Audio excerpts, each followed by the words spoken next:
So I'm just going to come out and say it. The Nothing Phone 2 is better than the Phone 3. Yeah, I said it.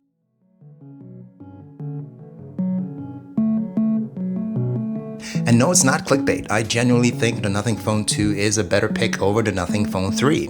Now, I'll admit there have been a few updates that tempted me to move to the Phone 3 and change my mind. But no, let me explain why I've stuck with the Nothing Phone 2.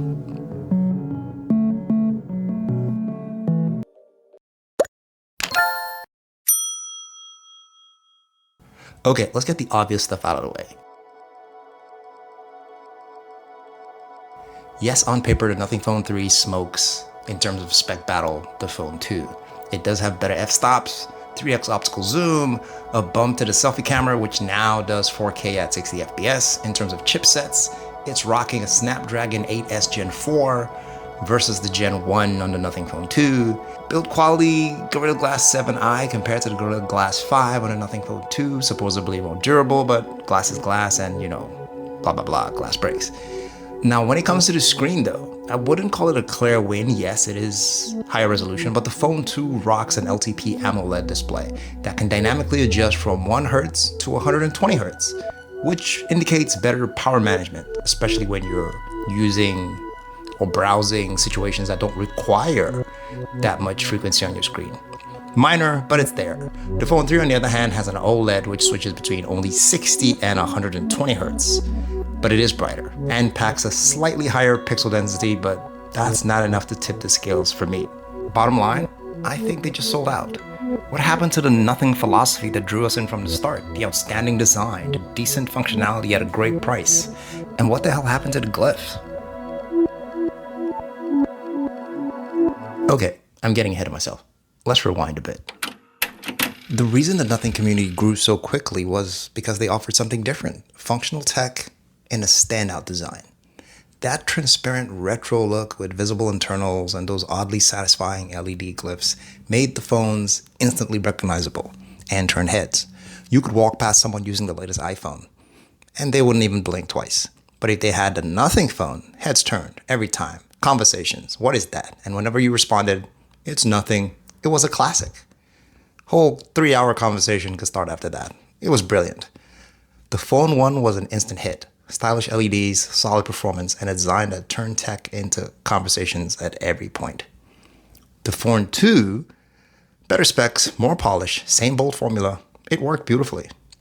Meanwhile, Nothing expanded the CMF lineup, bringing affordable modular devices that still look cool. Removable covers, attachable accessories, the works. They were just killing it. Then came the 3A and 3A Pro. Weird naming. Yes, I know, sure. Nothing has a weird naming formula of putting the alphabet, like A, in parentheses beside the number, indicating that this edition is in between the last one and the one that's gonna come out. Yeah, I didn't think about that, but that's what they do. But even in that phone, you could see they were dialing back on the LED count, clearly paving the way for the next big flagship. Even their headphones stuck with the transparent minimalism vibe. Some people complained they wanted more LEDs, but come on, blinking lights to the beat. Wait, now that I think about it, blinking lights to the beat could be fun. Battery draining, but could be fun. Anyway, then came the Nothing Phone 3, the supposed flagship. Yes, and it was in terms of specs. And yes, it is different, just not in a good way. Let's start with the camera placement. Interesting, but not iconic. And those famous glyphs, gone. Completely gone. Replaced with a tiny pixel display that spins the bottle or some weird thing. If you're gonna step into flagship territory, you need a reason for people to care.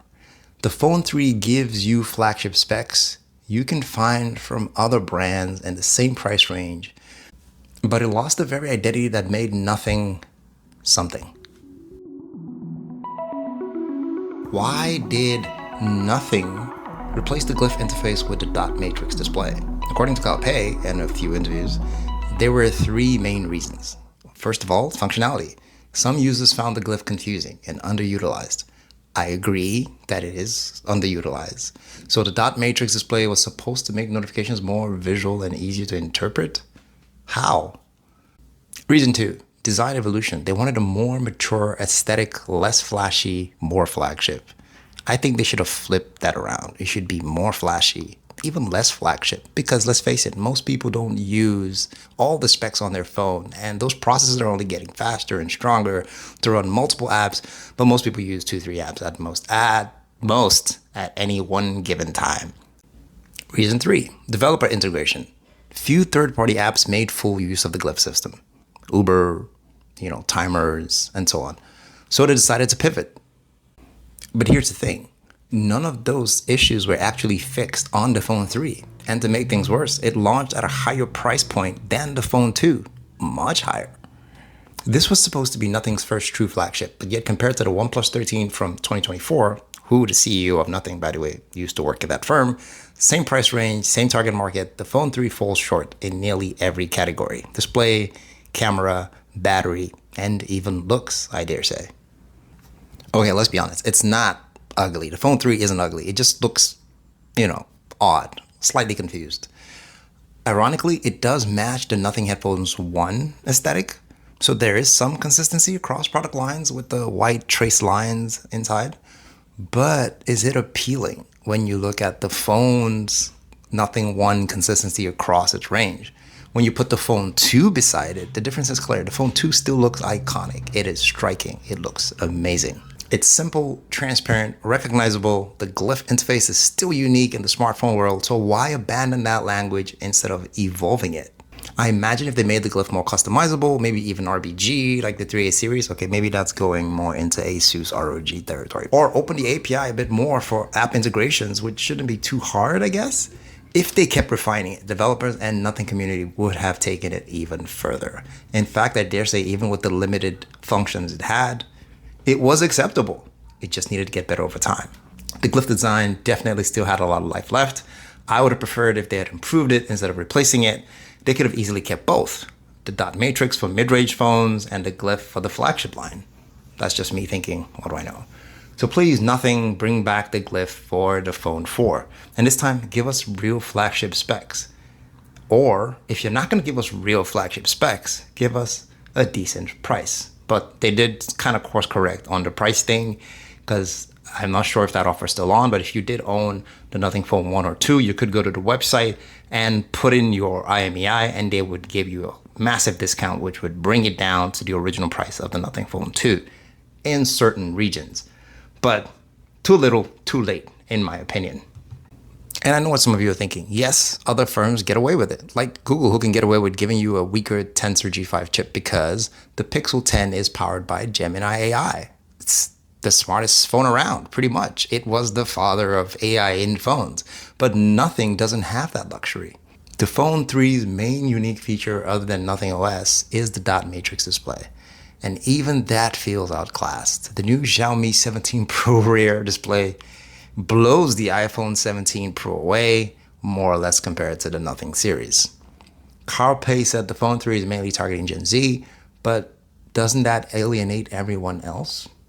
I'm not Gen Z, yeah, but I love my Phone 2 because they're unique, well-priced, and fun to use. I believe in Nothing, but I'll be skipping the Phone 3 and holding out hope for the Phone 4, with Glyphs this time. Let me know what you guys think. Did Nothing make the right move in dropping the Glyph for the dot matrix display, or should they have doubled down on what made their phone so iconic in the first place? Let me know your thoughts in the comments below, and remember, the Glyph is the phone, at least in my opinion. Don't forget to like and subscribe. I'll see you guys in the next one. Take care.